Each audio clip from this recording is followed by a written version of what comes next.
네, 오늘은 대부분의 사람들이 실패하는 이유에 대한 이야기를 좀 해보려고 합니다. 오늘 제가 저희 멘토님의 컨텐츠를 들으면서 출근을 했는데, 이제 출근길에 그런 이야기를 하세요.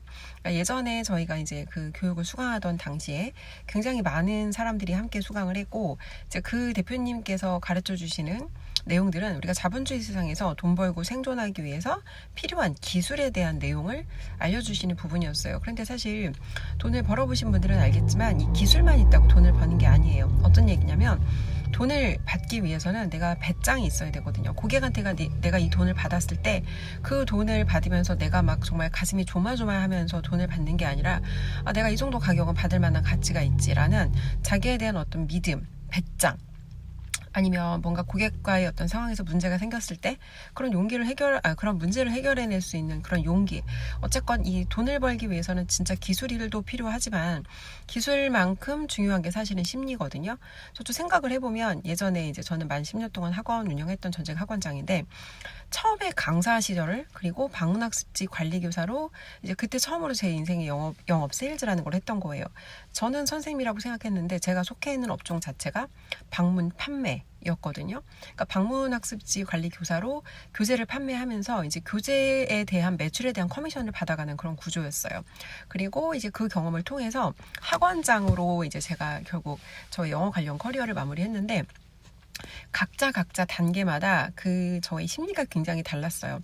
일단 강사 시절에는 제가 나이가 어리기도 했고 저도 경험이 많지 않았고 또 그리고 아이들에 대해서 제가 많이 경험을 하지 못하다 보니까 어머니들 상담하는 게 사실은 굉장히 어렵고 두려웠어요. 근데 두렵다는 건 내가 잘 모른다는 뜻이기도 하고 경험이 없다는 뜻이기도 하죠. 그래서 어쨌건 그때 당시에 제가 이제 저의 부족한 지식과 경험을 향상시키기 위해서 일단 내가 애들 자체를 경험해 본 적이 없으니까 저는 육아서를 읽었어요. 육아서를 읽으면서, 왜냐면 육아서를 읽다 보면 그 아이들이 왜 이런 행동을 하는지 아이들의 행동을 이해할 수 있는 그런 이제 내용들이 들어있어서 20대 후반, 그러니까 정확하게는 아마 30 정도부터 제가 육아서를 읽기 시작했던 것 같아요. 그래서 처음에는 주변 동료 선생님들한테 물어보고 이제 이 아이들이 이런 행동을 하는 건 왜 원인인가, 그리고 이 아이들의 행동을 변화시키기 위해서 어떤 방법을 써야 되나. 사실 처음에는요, 이 당근과 채찍이 필요하잖아요. 우리가 사람을 변화시키기 위해서는. 근데 채찍을 쓰는 건 사실 되게 어려웠어요. 아이들한테 어느 정도로 내가 훈육을 해서 이 행동 교정을 하는 게 가능한지 이제 거기에 대한 좀 감이 없었고, 뭔가 내가 아이들한테 야단을 하거나 이런 행동을 했을 때 여기에 대한 클레임이 들어오지 않을까? 한마디로 제가 용기도 없었고, 어느 정도가 합당한 정도고 어느 정도가 내가 이 아이들에게 할 수 있는 정도인지 거기에 대한 감이 없었기 때문에 처음에는 당근 전략을 굉장히 많이 썼던 것 같아요. 주로 스티커 제도나 뭐 사탕 같은 거, 그리고 스티커 모음은 이제 그 저희 수업 텀이라고 하거든요. 한 학기가 2달인데 텀 끝날 때마다 아이들한테 시상하는 거. 주로 처음에 썼던 전략은 칭찬의 전략을 많이 썼죠.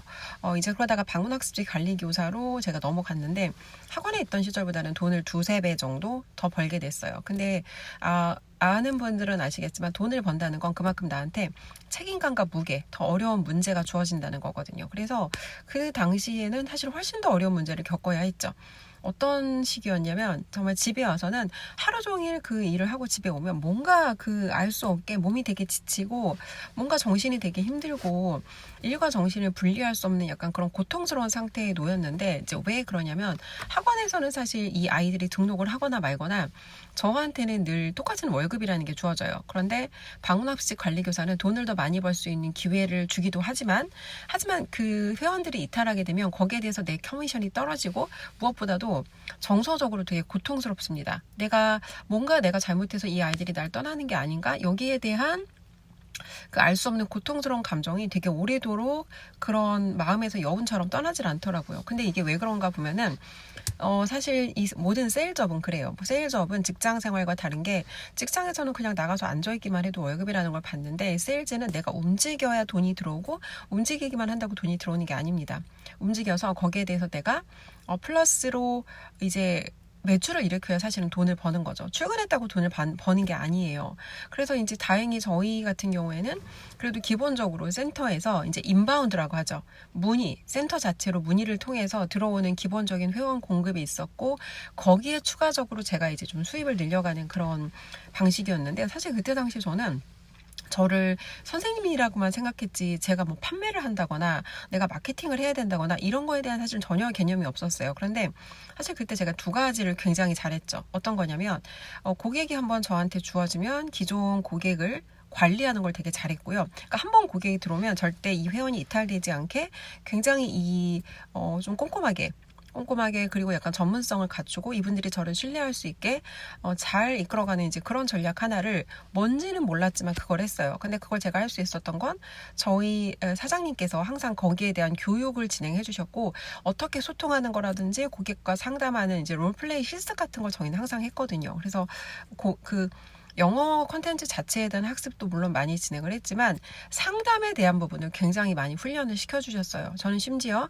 아이들 가르치는 티칭만 하는 관리 교사였는데 상담 교사 교육까지 이제 가서 받았거든요. 근데 그때는 내가 이거를 왜 해야 되는지도 몰랐고 이게 나한테 어떻게 연결되는지도 몰랐어요. 그런데 그때 그 관리교사를 하면서 어머니들과 매일매일 수업 끝나고 상담하고 뭔가 이제 고객의 클레임이 들어왔을 때 그런 것들을 잘 대처해 나가는 이제 그런 사실은 힘들었던 경험들이 제가 학원을 했을 때 엄청나게 사실은 빛을 발휘했어요. 왜냐면 학원이라고 하는 건 어쨌든 내 영업장이 있잖아요. 내 영업장이 있고 대부분은 이제 간판을 보고 찾아오기도 하는데 사실은 간판 마케팅보다 더 효과적인 마케팅이 소개 마케팅이거든요. 기존에 있는 고객들을 기반으로 해서 나에게 만족한 고객들이 다른 사람한테 나를 소개하는 전략이 최고의 마케팅 전략인데 사실 저희 학원은 이 소개 전략으로 굉장히 잘 됐거든요. 그래서 한 명의 키리더가 정말 전체 원생의 한 30% 정도를 소개할 정도로 그 덕분에 사실은 저희 학원이 굉장히 빠르게 좀 성장을 했던 거예요. 자, 어쨌건 다시 돌아와서 일단 제가 뭔지는 몰랐지만 돈을 벌어가는 과정에서 굉장히 중요했던 게 세일즈와 마케팅 스킬이었어요. 세일즈라고 하는 건 고객과 제가 상담을 했을 때 이 고객이 그러니까 소개를 받아도 어쨌든 상담이라는 걸 하잖아요. 소개받아서 상담했을 때 고객한테 제가 신뢰를 주고 저랑 어떤 장기적인 거래 관계로 이어질 수 있게끔 할 수 있는 그런 소통 기술 이게 사실은 굉장히 중요했고 그리고 이제 매주 사실은 우리가 사람하고 신뢰를 쌓아가려면 자주 접촉의 빈도수를 높이는 게 좋거든요. 근데 매주마다 고객과 이런 이제 소통이 이루어졌기 때문에 사실은 장기적으로 어떤 그런 신뢰 관계를 가져가기가 좋았고 그러니까 이제 아이들 중에서 이탈하는 아이들을 보면은 어머니랑 자주 만나지 못하거나 그러니까 뭐 제가 메모를 남겨놓거나 뭐 아니면 이제 가끔 한 번씩 전화를 하기도 하는데 어쨌거나 매주 만나면서 수시로 뭔가 이제 궁금한 점이 있거나 어떤 문제 상황에 대해서 수시로 소통을 하는 분들은 훨씬 더 그 관계가 오래 지속이 돼요. 그런데 어머니와 자주 소통을 하지 못하는 경우는 아무래도 그에 비해서는 좀 신뢰관계가 깊게 형성하기가 상대적으로 좀 어려웠던 것 같아요. 그래서 이제 결론적으로 굉장히 중요한 건 세일즈랑 마케팅 능력. 그러니까 마케팅이라고 하는 건 내가 가지고 있는 걸 고객한테 포장해서 자랑할 수 있어야 되거든요. 제가 뭐 잘난 척을 하는 건 아니지만 최대한 겸손하게 제가 가지고 있는 커리어를 표현하지만 어머니들께서는 기왕이면 우리 아이를 가르치는 선생님이 이 분야에 대해서 뭔가 전문적이고 열정이 있고 뭐 다양한 정말 보통의 이런 선생님들과는 좀 다른 그런 다양한 면이 있으면 좋겠다. 예를 들어서 제가 뭐 이제 영어 학원에서 영어로만 수업을 했던 영어 실력이 좀 믿을 만한 사람이라는 거 그리고 계속해서 제가 이제 본사에서 뭔가 교육 갔다 올 때마다 사실 이제 교육을 가야 되면 어머니들한테 수업을 조정해 달라고 해야 되니까 굉장히 좀 사실 어떻게 보면 좀 눈치를 보면서 가야 되는 상황일 수도 있어요. 근데 오히려 그런 것들을 제가 이번 교육을 다녀와서 아이들한테 조금 더 정말 전문적이고 체계적이고 아이들 실력 향상을 위해서 조금 더 도움되는 부분들 이제 그렇게 공유하기 위해서 이제 시간 내서 저도 사실 이렇게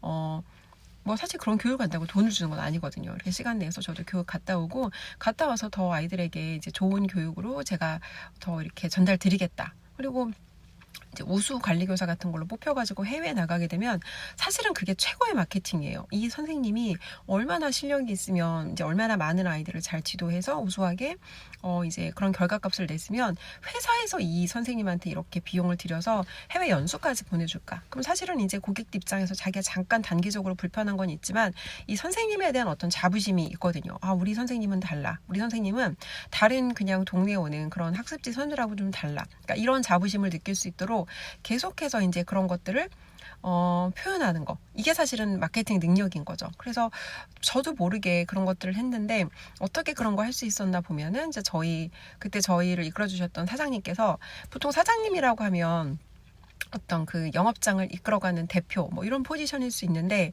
그러니까 이게 이런 것 같아요. 여러분들께서 지금 영상 보시는 분들께서 만약에 내가 자영업장을 운영하거나 아니면 내가 어떤 작은 조직을 이끌어가는 그런 입장에 있어요. 그러면 여러분들이 어쨌거나 사람을 이끌어가는 그런 포지션에 있다면 여러분이 교육할 수 있는 스킬이 있잖아요. 그럼 여러분 조직을 굉장히 좀 안정적으로 건강하게 잘 성장시킬 수 있는데 굉장히 사실은 좀 강점이라는 걸 아셨으면 좋겠어요. 결국은 이 세상은 확신이 있는 자와 확신 없는 자가 함께 이제, 그러니까 확신이 더 있는 자가 확신이 없는 자를 이끌어가는 게임이거든요. 근데 여기에서 여러분이 갖고 있는 어떤 이 내 비즈니스에 대한 어떤 믿음, 미션, 비전 이런 게 내가 뚜렷하면, 근데 이 미션이나 비전이나 이런 건 사실 되게 추상적인 개념이거든요. 그거를 뭔가 이 사람들이 이해할 수 있게 언어로 표현하거나 이 사람들이 이해할 수 있게 뭔가 내가 이 사람들한테 머릿속에 그림을 그려줄 수 있는 능력, 근데 이게 사실은 여러분들이 어떤 소통 능력이고 이게 사실은 여러분들의 어떤 세일즈 스킬인 거고 이게 사실은 여러분들의 리더십인 거거든요. 그래서 결론적으로 이제 이런 것들을 좀 잘 갖추는 게 필요하다. 아무리 내가 조그만 자영업장 식당 하나를 운영한다고 해도 여러분들의 서빙 알바가 직원들한테 조금 더 우리가 진짜 뭐 한 10,000원짜리 백반 파는 식당이지만 호텔 서비스 같은 어떤 그런 고급진 서비스를 좀 했으면 좋겠다 이런 생각 다 하실 거잖아요. 겨우 10,000원짜리 밥이니까 그냥 10,000원짜리 대충 그냥 갖다 던져주고 알아서 먹고 가면 좋겠다 이렇게 생각하시진 않으실 거예요. 만약에 이렇게 생각하신다고 하시면은 절대 그런 마인드를 가진 상태로 여러분들 비즈니스가 굉장히 나는 이걸로 돈을 많이 벌고 싶다, 그거는 사실 불가능해요. 10,000원짜리 밥을 팔아도 내가 호텔 어떤 레스토랑에 못지않은 그런 장인 정신을 가지고 식당을 내가 운영하신다면 사실 사장님의 그 정신이 그대로 사장님과 함께하는 직원들한테 그대로 사실은 연결되는 거고, 한결같은 그 사장님의 정신으로 직원들의 모든 태도가 동기화되어 있을 때 사실 그런 영업장이 잘 될 수밖에 없거든요. 그리고 그렇게 시작했던 식당들은 결국 뭐 프랜차이즈로 확장한다거나 이제 이렇게까지 사실 연결이 되기도 해요. 근데 프랜차이즈로 사업이 확장되면 그때 중요한 게 뭐냐 하면 시스템과 교육이거든요. 결국 이제 전체 영업장이 하나의 어떤 그런 정체성으로 같은 목소리로 같은 태도로 고객을 대해야 하기 때문에 사장님이 가지고 있는 그 정신이 이제 곳곳에 어떤 영업장까지 연결되려면 여기에도 사실은 또 중요한 게 사장님의 리더십과 사장님의 소통 능력, 그리고 사장님이 사람들을 이끌어갈 수 있는 이제 그런 교육할 수 있는 그런 힘이 굉장히 사실은 중요한 거죠. 자, 대부분의 사람들이 실패하는 이유 설명하다 여기까지 왔는데요. 대부분의 사람들이 실패하는 이유는요, 충분히 실험을 하지 않습니다. 어떤 얘기냐면 요즘 사람들은 요즘 세상 자체가 굉장히 사실은 빠르게 뭔가가 이루어지잖아요. 빠르게 이루어지고 예전에 코로나 이전과 코로나 이후를 보면은 이제 기술의 발전도 사실은 어마어마하게 빠르거든요. 예전에 우리가 뭐 공상, 과학, 만화, 영화 같은 데서 앞으로 이런 기술이 미래에 도입될 거야 라고 했을 때 솔직히 여러분들 그거 믿으셨나요? 제가 어렸을 때 만화에서 이제 얼굴을 보면서 뭐 우주에 있는 사람과 통화하는 건가? 그런 내용이 나온 적이 있어요. 근데 그걸 보고서 저거는 공상, 만화, 영화니까 저런 게 가능하지라고 생각했는데, 사실 요즘에는 이 영상으로 서로 통화할 수 있는 이 기술이 도입된 지는 사실 굉장히 오래됐잖아요.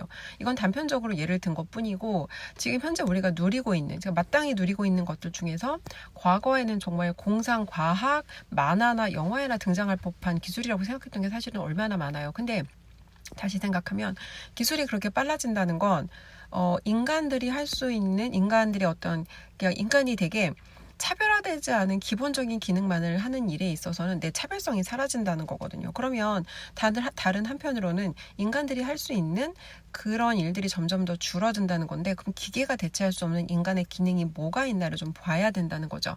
근데 대부분의 사람들이 현재 위치에서 사실 그렇게까지 힘들거나 그렇게까지 불편하지 않아요. 그래서 불만족하긴 하지만 더 이상 견딜 수 없는 정도는 아닌 거예요. 그래서 어떻게 해요?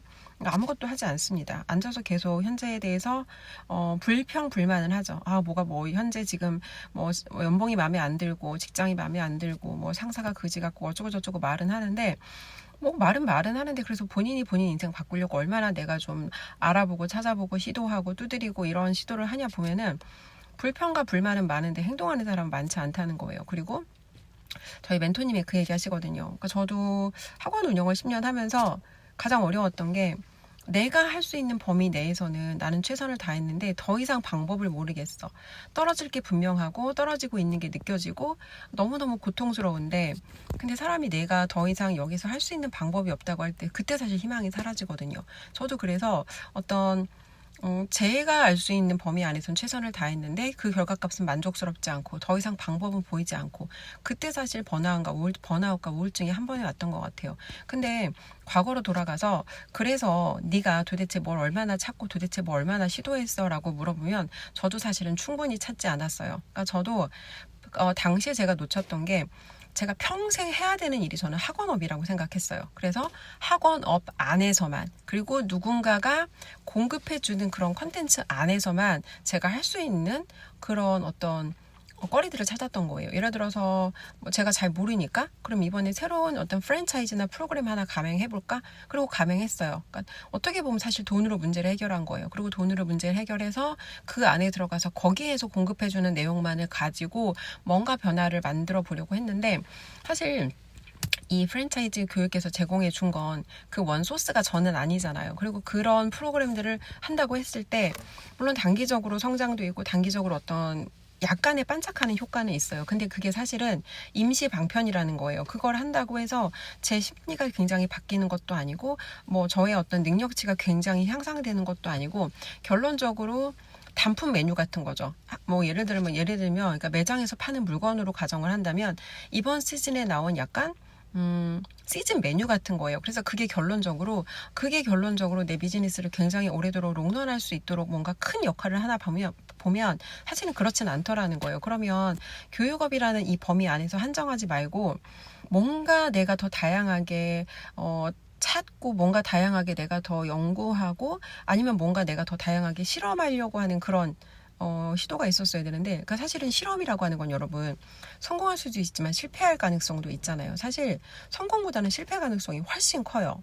부자들도 뭔가 새로운 아이디어를 세상에 내놓으려고 했을 때 10개를 내놓으면 8, 9개 실패한다고 하잖아요. 근데 우리는 부자도 아니고 밑바닥 개미들인데, 개미들이 자기가 생각했을 때 괜찮은 것 같은 아이디어를 세상에 내놨다고 그 아이디어가 한두 번 만에 과연 대박이 터지겠냐는 거죠. 그러면 여기서 끊임없이라는 건 저희 멘토님의 표현을 빌자면, 그러니까 이게 어떤 결과값으로 연결될 때까지 계속해서 시도하고 실험하고 찾고 다시 실패하면 다시 거기서 뭔가 내가 배우고 다시 도전하고 새로운 걸 다시 찾고 해야 되는데 저도 그렇게까지 극단적으로 노력하진 않았어요. 보통 사람들이 노력하는 게 어느 정도인가를 보면 막 그렇게까지 뭔가 시도를 하지 않아요. 그러니까 그렇게까지라는 건 자기가 하면서도 내가 이렇게까지 해야 되나? 라는 생각을 한 10번 정도는 느낄 수 있을 만큼 10번, 100번 정도는 느낄 수 있을 만큼 다양하게 시도를 해야 되는데 보통 그렇지 않다는 거예요. 뭐 예를 들어서 이제 내가 부동산을 가지고 있어요. 부동산 물건 하나를 임대를 놔야 돼요. 근데 이제 어떤 식으로 보통 하냐면 부동산 한두 군데 전화를 해요. 그리고 이 부동산만 믿고 기다리는 거예요. 언젠가 이 사람들이 내 물건 임대 놔주겠지. 근데 그런 일 없어요. 부동산 입장에서는 사실 하루에도 굉장히 많은 물건들이 쏟아져 나오는데 이 사람 물건 하나만 신경 쓰지 않거든요. 그러면 적어도 내가 우리 동네에서 반경 진짜 몇 킬로미터 있는 부동산에 연락을 싹 다 돌리고 그리고 나서 이 사람들이 내 물건을 잘 팔고 있는지, 만약에 그래도 반응이 없다면 조금 더 반경을 넓혀서 내가 조금 더 많은 어떤 영업장에 접촉해서 직접 내 물건을 그 중개인한테 브리핑을 해야 되는 거죠. 저도 이제 사실 상가를 하나 가지고 있고 제가 학원 운영하던 마지막 제 상가에서 이제 학원 운영을 했거든요. 근데 제가 갑자기 학원을 그냥 털고 나왔어요. 원생 있는데 그냥 그 원생 있는 상태로 학원을 폭파하고 털고 나왔습니다. 그리고 부동산 몇 군데랑 이제 학원 중개하는 업체 몇 군데 전화해놓고 기다렸어요. 근데 아무리 기다려도 소식이 없더라고요. 근데 이 부동산이라고 하는 게 100% 내 지분이면 괜찮은데 은행에 대한 지분이 약간이라도 있으면 이자 나가잖아요. 그리고 상가는 공실되면 그 관리비 내가 고스란히 다 내야 되거든요. 한 달 딱 이걸 겪고 나니까 이거 더 이상 이대로 두면 안 되겠다. 정신이 번쩍 들더라고요. 그리고 당시 제가 이제 뭔가 저도 새로운 일을 해야겠다라고 생각하고 이제 그런 생각으로 나온 상태라서 여기저기 뭔가 배우느라고 막 교육비를 한 달에 막 몇백만 원에서 많게는 몇천만 원까지 들어가는데 그 상태를 그대로 둘 수가 없던 거죠. 그래서 그 동네 부동산에 전화를 싹 돌렸습니다. 정말 동네에서 여기는 우리 물건을 내줄까 싶은 곳에 일단 부동산 전화를 돌려보니까 제가 경험치가 쌓이고 데이터가 쌓이더라고요. 어떤 거냐면 똑같은 중개인이고 같은 지역 중개를 하는데 이 사람들의 태도가 보이는 거예요. 어떤 사람은 자기가 중개를 해야지 자기가 돈을 버는데 본인이 스스로 이 물건에 대해 회의적이에요. 그러면서 막 혼자 되게 이 시장을 비관적으로 보는 거예요. 아, 요즘 임대 안 나간다고. 근데 임대 안 나가면 어떤 문제가 생기죠?